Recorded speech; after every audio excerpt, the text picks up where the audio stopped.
Good morning and good day, everybody. Hope you're doing really well. This is Tracy Brown, your somatic nutrition therapist and attuned eating expert. And we're going to talk about labs this morning. We're going to talk about all the things that people responsibly do to check on their health and see how things are doing. And I know that it can be kind of a landmine for folks. I mean, myself included, we have anticipatory, hope everything's okay. However, I do think sometimes that we forget this is information. This is information, and I know in our culture, our knee-jerk is to when something's a little off. And we're not going to talk about all the different potential lab sets today that could be in normal range, out of normal range, whatever. But first I want to talk about the emotion and the behavioral of it. And then if you have any questions about specific things, I cannot give individual, obviously, medical nutrition advice, but I can steer you down some general paths to consider. So today, I just want to jump into all the ways in which labs can be tricky. So let's just jump in and get started. All right, so a lot of times we get lab work and we can often think that we are fully responsible for every little thing that is happening in our blood. And to some extent that's true. About 25-ish% of our health has to do with our eating and our movement. The other 75-ish% has a whole lot to do with factors that may be out of your control, like where you live in terms of what's the air quality like. Do you have enough access to different kinds of opportunities with health and food and all the kinds of things? Your genetics, of course, your everything that's ever possibly happened in your life from utero to this point that may have stressed your body out in terms of just being under any kind of chronic stress. So we're going to talk about all that stuff as the week goes on. But what I want to say is that oftentimes I'm going to give you a really good example. And I think this is happening a lot for people who start recovery, is that you go after a really, really, really, really stringent diet, let's say. And maybe you were eating more, let's say, fruit and vegetables under a so-called stringent diet, and you'd only been doing it 3 months or 6 months. And then you go off of that and you add in all the foods that you hadn't eaten, and sometimes we eat said higher fat or sugar foods in more quantity than we had before. So you're having a major shift in what you're asking your body to do from being really restricted and stressed out to now eating all the different kinds of foods that had been restricted. Of course, you're going to have some biochemical changes. And then you go get lab work. What you're going to find is that maybe things are totally great and fine because they just are. And then maybe you find oh my gosh, why is XYZ elevated? And, there are different reasons for those kind of sensitivities. And I think that sometimes, it's because of my diet and I should go right back to being restrictive and eating way more fruit and vegetables than I ever wanted to eat, but I'm choking those down because I should, kind of thing. So you may have had some health behavioral things that were beneficial to you, but the restriction wasn't. And so over here, it's we have, maybe our diet has radically shifted, and maybe we went from over-exercise to no exercise. That can impact your labs, but you haven't had the chance to come back maybe a little bit to the pendulum swinging to the middle again, where you have a mix of everything that would give you beautiful labs, not a problem. But we see this as oh my gosh, this is forever.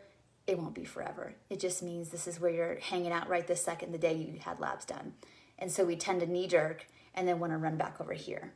And that's not the answer over here either. It's letting yourself get to this place, maybe within the next 3 months, 6 months, year, to get things normalized without doing something extreme again. And that's often what we don't give our chance to do because we get scared, Something else I think is really important to recognize that oftentimes, this is a really common example, our body systems work together. So for example, if you go to the doctor and your A1C is a little elevated and all the doctor wants to do is harp on that, But they didn't look at your other labs where you were actually very anemic, and maybe your thyroid is off. Well, all of these things actually work together. So if you are, let's say, anemic, you're way more likely to have an elevated A1C, because A1Cs are very, very sensitive to stress.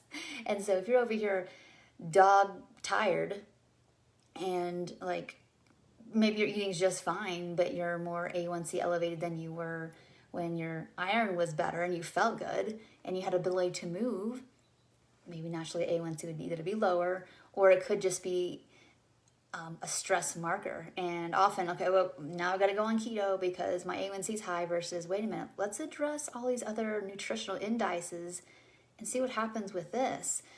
But again, you're not probably going to get that explanation. You may or may not, but you have to really dig deeper. And so that's why I say don't ever get lab work and make the assumption, oh my gosh, I've done something wrong with my food and I've got to hurry up and like restrict tomorrow. That won't get you where you want to go. It's not sustainable. So my recommendation today is, you've got some lab work, sit down a second, take a piece of paper, and look at the big picture of the last 6 months to a year. Just minimally, what is happening in all areas of my life? What is happening with stress? Have I had other viruses? Have I had have I had mono? Have I had something going on? Like sinus infection wise, have I had some like infections? Have I just come off dieting? Have I stopped purging? Like, what is happening? Or have I started purging more again? Like, what's going on big picture, let's say? How long have you been nutritionally repleted? Have you been off a diet and eating all the foods, most of the time eating from hunger and fullness? Has that been happening for at least a year? And if not, you might have some things that are a little off and you just haven't had enough time to get nutritionally repleted.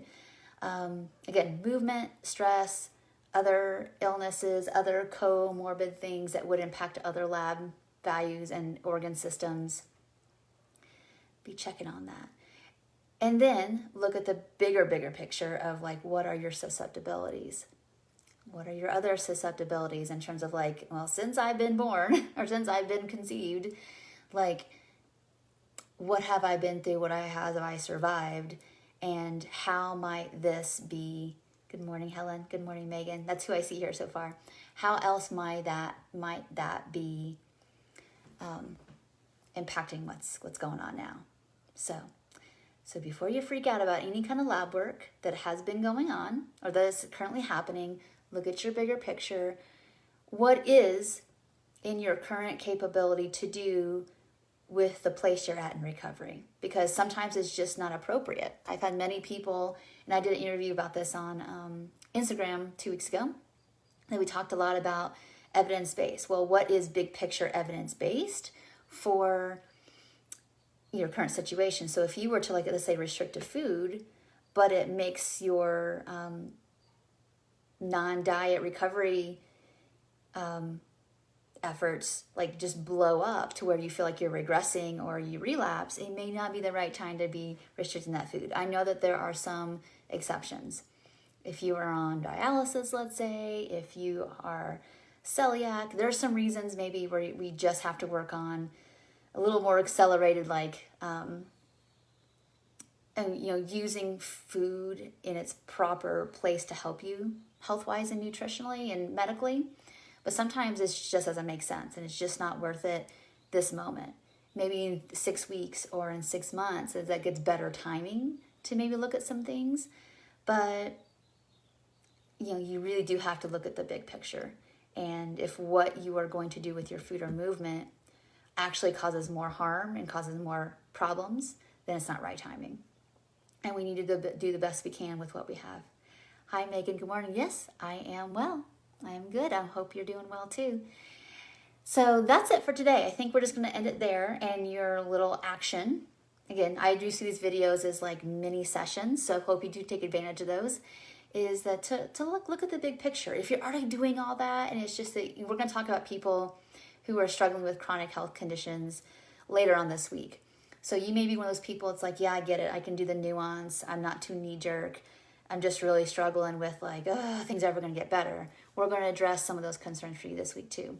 But for today, it's like when you get lab work, and ideally, you just need to work with a non-diet person who has training to help you with your health condition. So I don't propose to be the expert of every health condition. I'm certainly not, but I'm very good at finding the answers and getting the research that would help us make the best plan. So it's one of those things. I have my specialties nutritionally, and if it's above my pay grade in terms of like, this is a little bit more of a rare situation that I'm not as familiar with, I will help you find somebody that this is their jam. But I highly recommend, if you're feeling, I don't know how to navigate this health thing and my recovery, and it's just causing me a lot of angst and a lot of obsession, do invest in working with me or somebody else who can help you just have clarity, and so you're not so overwhelmed and it's not taking up too much real estate in your mind and in your life. That's really one of the worst health conditions we can have, is like chronic obsession about something. Let's just like take care of this and have a plan and get it done. But anyway, thank you all so much for watching this video. If you have any questions that you would like me to address as the week goes on, whether in some of my basically little Tuesday and Thursday journaling assignments that are basically I do to me or for you, or on Monday, Wednesday, Friday videos, then I'd be happy to answer those in the best way I possibly can and direct you into the right places. So please pass this along to people who could benefit, who get a little bit more wrapped up than probably what's good for them around health and labs and stuff like that. And let's help each other get on the right track. So thank you so much for watching, and I will see you in the next video. Bye for now.